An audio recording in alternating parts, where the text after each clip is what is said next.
Today, we're here to go over the important parts that build the round off back handspring. Before we add the back handspring, I just want you to know that this is more about the round off than the back handspring. What I mean by that is the round off comes first, so we shouldn't be thinking all about the back handspring before we've even done the round off. This is why it's important to master your round off first. You want to be best friends with speed and control, not just one or the other. The round off needs to be smooth, it needs to be fast, it needs to keep moving, it needs to kick and snap well. We need to push extremely hard. We need to make sure that we're hitting our shapes really well and we're moving into the back handspring before we even think about adding the back handspring.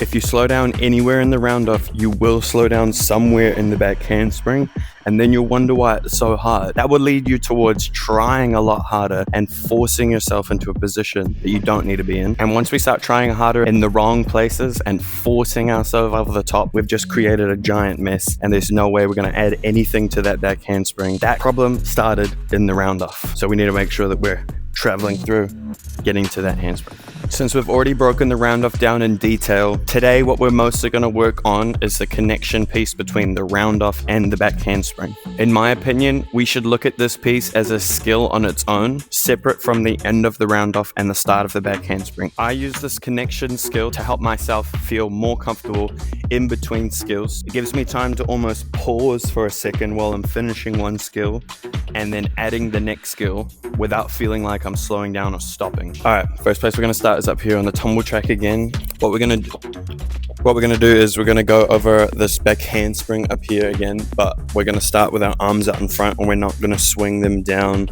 to throw them over the top. We're just going to throw them over the top and extend for our back handspring. This is pretty much where we should be when we take off from the round off into the back handspring. So this is where I like to start with this, because this is the perfect place to get comfortable with, like I said, that connection piece. Because I know firsthand that when you stand up here and you put your hands out in front, and as soon as you bend your legs, the first thing you're going to want to do is move your head upwards and look over the top.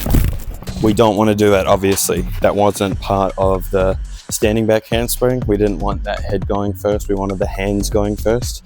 So that's what we're aiming for here also. So let me show you.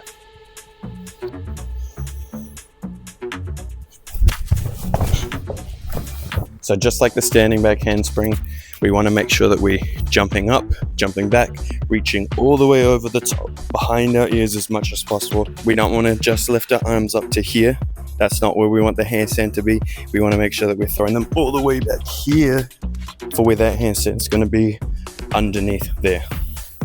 Trust your technique. Reach far, reach fast. Make sure you don't move your head. Keep that head in, spotting the floor, hollow shapes at the end, all that good stuff. When we start coming out of the round off and into the back handspring, it's way too fast to hit the floor with your feet, get your hands up, and see the floor before you start coming down. So you need to be able to trust your hands, stand up into the back handspring. A lot of people don't stand up into their back handspring, they just let it fall into the back. You need to stand up into that back handspring and reach over the top. All right, let's build a fun drill.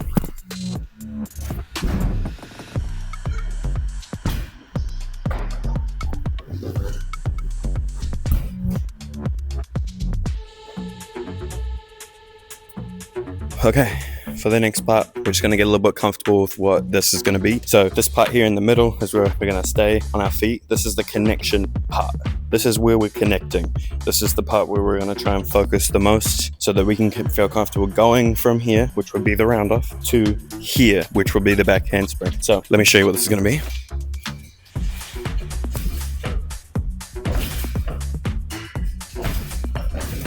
The whole time that I'm bouncing up there and I'm getting to that handstand, I'm watching that spot there, my connection piece. When I come off my hands, I'm trying to really shape out the position as much as I can, rounded through my chest, flat through my hips, toes under my nose.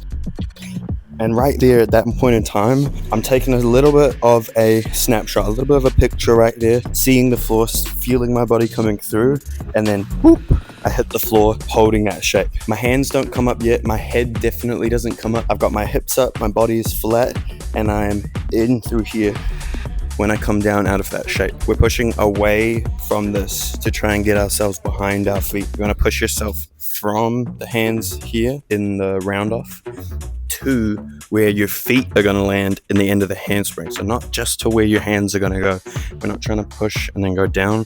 We're trying to push and then go up and over the top. So once you're comfortable with this drill, just connecting that piece from that shape and you're seeing that spot, we're taking that little picture right there in the middle. We're going to take the flipping piece that we did in the standing back handspring video and we're going to add it to this right here. So we go up in that handstand, our feet come down, we spot the floor, we take a quick picture as we finish our shape and hollow out, and then we're trying to stand up, reach back, flip over, hips up, tummy over, tummy down. So let's have a look.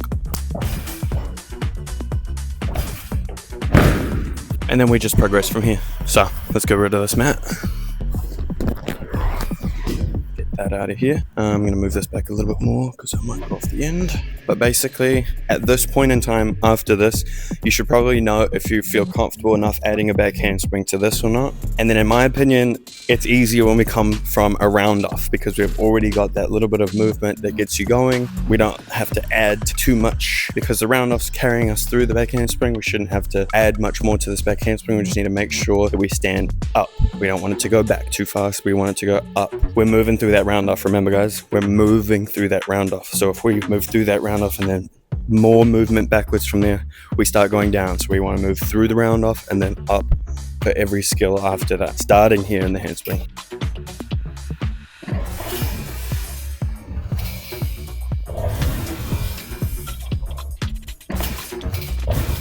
If you guys can hear that in the mic, the feet, hands, feet, the even timing, boom, boom, boom. That's important to listen to as well. Okay, if you're going over the top and we're going feet, hands, feet, that's way too high in the middle of it. We gotta make sure that we reach back with those hands to even it out in the middle. Feet, hands, feet. I just want to remind you guys one more time about how important it is with these hands. Okay, so when we're coming down off here and when we're coming out of our round off, if we're coming off our hands and lifting our chin, we're pulling our head and shoulders away from our arms. All you can see is arms dropping. So even though your arms might not be dropping, they're not lifting at the same time. Keeping your head still is going to feel like you can get your arms up a lot more, but that also is one of the hardest things to make a habit. It's the hardest habit to build in tumbling, is keeping that head still and trusting yourself to follow your hands. So when we're coming off here, we want to make sure that our hands are up in front and our hands go all the way over. If we just stop in our hands here, that handspring's going to go up and come down, and that's going to take away that rhythm that I was just talking about before. Boom, boom, boom. It's not going to be like that. It's going to be boom, boom, boom.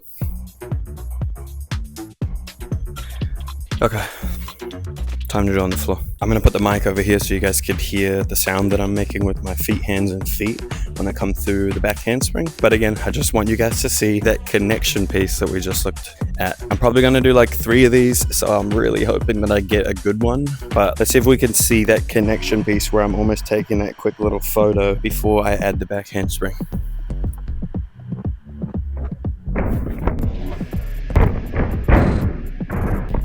I think that was okay. Number 2.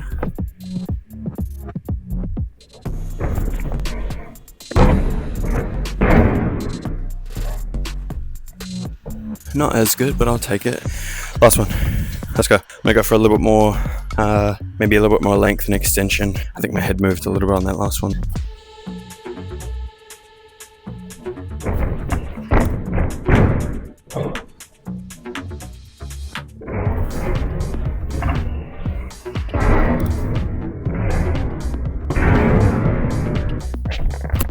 I think that was it.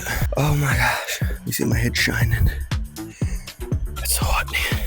You know I like to show the good and the bad, so let me get a couple bad ones out of the way as well. I'll do some okay bad ones, and then I'll do some really bad ones. I'm just going to demonstrate why it's important to keep it moving, why it's important to hit your shapes in between, why that connection piece needs to be there, and what it does to the back handspring. So that one only slowed down a little bit in the round off and then a little bit on my feet when I'm connecting, but it slowed down a lot on my hands and then the rebound.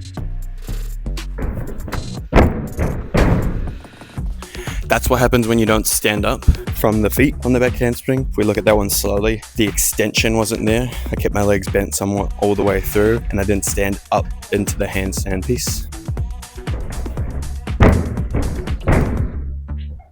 So that one was lifting my chin as soon as I push and head out for the connection piece in the safest way that you could possibly manage that. Okay, I think I've gotten everything I need to get out. Make sure that your basic pieces are the most important pieces for you first. Like I said in the beginning, this round off back handspring together is more about the round off that gets you to and through the back handspring. If you're slowing down through that round off, you will slow down in the back handspring.